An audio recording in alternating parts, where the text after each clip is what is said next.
Meu Senhor e meu Deus, creio firmemente que estás aqui, que me vês e que me ouves. Adoro-te com profunda reverência. Peço perdão dos meus pecados e graça para fazer com fruto este tempo de oração. Minha Mãe Imaculada, São José, meu Pai e Senhor, anjo da minha guarda, intercedei por mim. O Evangelho da missa de hoje fala-nos de uma dimensão muito importante da vida cristã, que é a dimensão da cruz, da necessidade de que, se quisermos ser discípulos de Jesus, pegarmos na cruz todos os dias e segui-lo. Que a vida tem dificuldades, que é preciso passar pela paixão para chegar à ressurreição. Depois de Jesus, numa conversa com os discípulos sobre quem ele era, quem é que vós dizeis que eu sou, Jesus, às tantas, faz o primeiro anúncio da paixão e diz assim: depois começou a ensinar-lhes que o Filho do Homem tinha de sofrer muito, de ser rejeitado pelos anciãos, pelos sumos sacerdotes e pelos escribas, de ser morto e ressuscitar 3 dias depois. E Jesus dizia-lhes claramente estas coisas. Jesus era muito claro acerca daquilo que havia de padecer, era a primeira vez que anunciava a sua paixão. Deve ter sido realmente uma surpresa, um choque para os discípulos que amavam tanto a Jesus, que tinham deixado tudo para o seguir, que tinham posto em Jesus todas as suas esperanças, que se maravilhavam com a pregação do Senhor, com os seus milagres, e às tantas, aquele que era o Messias prometido, e que eles às vezes viam de uma forma mais humana, como um dominador, não, era um Jesus sofredor, aquele que o profeta Isaías tinha predito, tinha profetizado que havia de padecer. E Jesus diz-lhe então claramente estas coisas. Claramente, Jesus, tu muitas vezes falas em parábolas, outras vezes, para entender as tuas palavras é preciso aprofundar, isso sempre, mas muitas vezes é claro. Não podemos deixar de reconhecer a verdade das tuas palavras. E o que é que Jesus diz nesta ocasião? Então, o Filho do Homem tinha de sofrer muito, de ser rejeitado pelos anciãos, pelos sumos sacerdotes, pelos escribas, de ser morto e depois ressuscitar. E qual é a reação dos discípulos, a começar por Pedro? Diz assim: então Pedro tomou à parte e começou a contestá-lo, a repreendê-lo. Pedro não aceita aquelas palavras e, com o seu caráter impetuoso, não é capaz de ficar calado e diz a Jesus que se cala, que disparado, o que é que estás a dizer? Podemos imaginar Pedro a dizer estas palavras. E o que é que Jesus faz? Jesus misericordioso, Jesus compreensivo. Aqui Jesus não tem meias palavras. Mas Jesus, diz São Marcos, voltando-se e olhando para os discípulos, não apenas para Pedro, portanto, mas para os discípulos que estavam ali e para cada um de nós que havia de vir ao longo dos tempos, repreendeu Pedro, dizendo: vai-te, Satanás, porque não compreendes as coisas de Deus, mas só as dos homens. Palavras duríssimas, fortíssimas, claríssimas. Era importante passar pela cruz. A cruz, escândalo para os judeus, loucura para os gentios. Um escândalo, a cruz que não se entendia há 2000 anos, como agora não se entende em tantas ocasiões. Tantas pessoas que não aceitam o caminho da cruz, que vêm na procura de Nosso Senhor, na vida cristã, como que uma busca sentimental, o sentir-se bem. Eu vou à missa porque me sinto bem. Eu rezo quando me sinto bem. Eu tenho boas sensações. Isso que tem algo de verdade, e pode ser bom, em algumas ocasiões da nossa vida, não corresponde à verdade mais profunda da vida cristã. Quando experimentamos o seguimento de Cristo, verificamos que seguir a Jesus muitas vezes é exigente, sempre exigente, requer sacrifício e abnegação, e então sim, temos uma paz profunda, uma felicidade duradoura e permanente, mas essa felicidade que o mundo, que os prazeres efêmeros do mundo não podem dar. Há dias, a caminho da missa de manhã, indo a pé pela cidade de Lisboa, havia vários rapazes e raparigas que se dirigiam para uma universidade que está aqui perto da minha casa, e a maior parte deles, por acaso, chamava a atenção. Naquele momento, não tem que ser assim.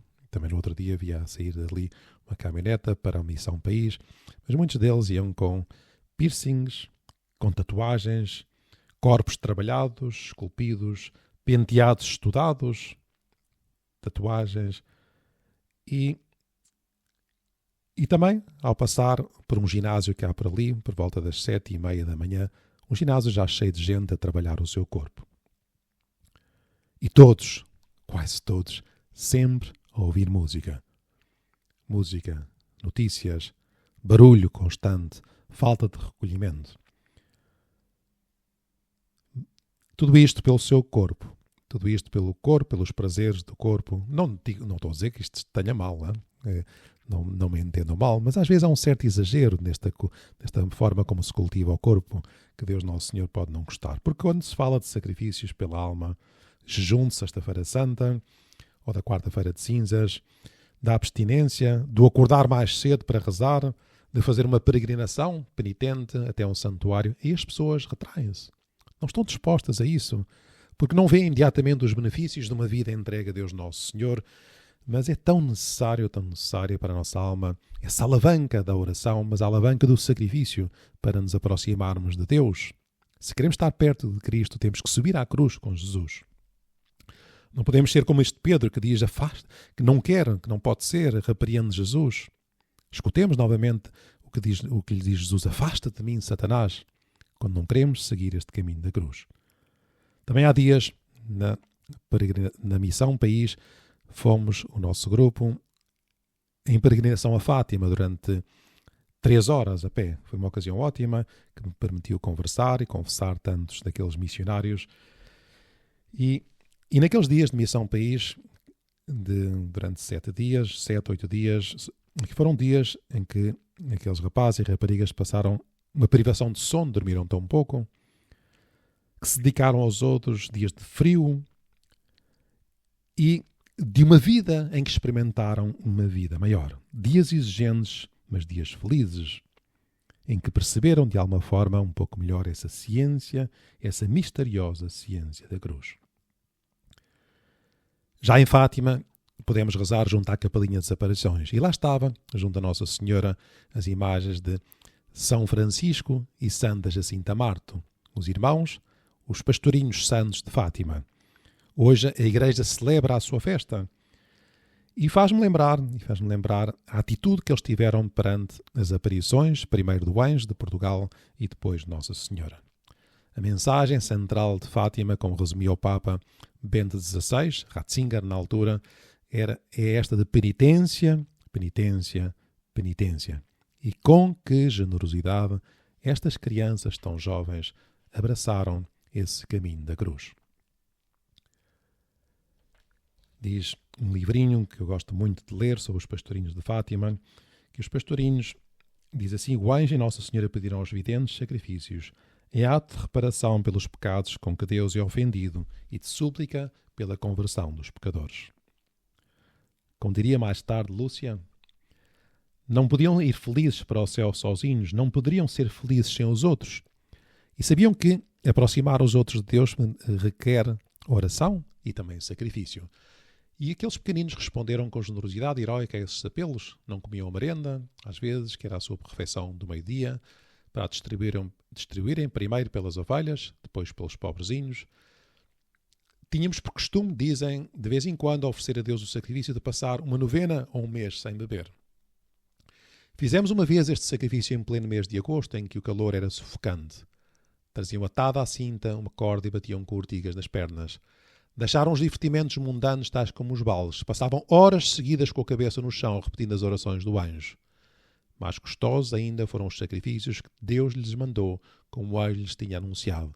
Aceitai e suportai com submissão o sofrimento que o Senhor vos enviar. E Nossa Senhora tinha-os prevenido também e de ter muito que sofrer.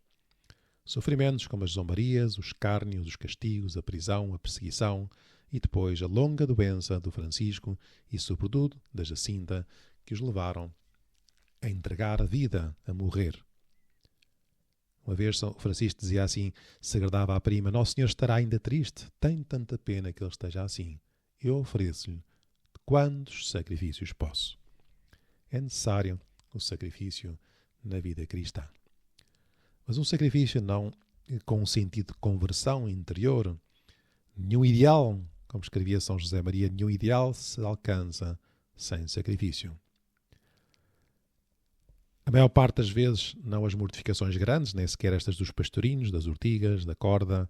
Não é isso que Deus nos pede, habitualmente. Também, agora, hoje em dia, há muita gente a fazer o Êxodos, um programa interessante, mas para um período da vida. Mas o mais importante, parece-me a mim, São José Maria também dizia, a mortificação, o sacrifício deve ser como o bater do coração. Essa pequena mortificação, os sacrifícios pequeninos de cada dia que nos ajudam a cumprir o dever e a tornar a vida mais agradável aos outros. O acordar a horas, o não comer demasiado, por assim dizer, o não deixar comida no prato, um sorriso, o não olhar para tudo o que passa à nossa volta, o cortar aquela imaginação que nos ajuda, que nos afasta, o trabalhar bem, o ser amável com as pessoas à nossa volta, o arrumar o quarto, o ser pontual. Isso sim que são pequenos sacrifícios, mas que nos ajudam a unir-nos à cruz. Não queria terminar também esta meditação, apesar de já ir um bocadinho atrasado, desculpem, com uma visão que tiveram, sem mencionar uma visão que tiveram, Francisco e Jacinta, e um dia escreve Lúcia, fomos passar horas de cesta para junto do poço dos meus pais. Passado um pouco de tempo, a Jacinta chama por mim, não viste o Santo Padre? Não. E a Jacinta diz, não sei como foi. Eu vi o Santo Padre numa casa muito grande, de joelhos dentro de uma mesa, com as mãos na cara a chorar.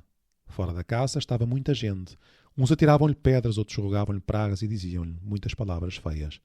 Coitadinho do Santo Padre, temos de pedir muito por ele. Temos de pedir muito pelo Santo Padre. Especialmente agora que está doente no hospital. Vamos rezar pelo Papa, oferecer-lhe algum pequeno sacrifício e pedir a Nossa Senhora que nos ajude a abraçar a cruz nas pequeninas contrariedades de cada dia. Dou-te graças, meu Deus, pelos bons propósitos, afetos e inspirações que me comunicaste nesta meditação. Peço-te ajuda para os pôr em prática. Minha Mãe Imaculada, São José, meu Pai e Senhor, anjo da minha guarda, intercedei por mim.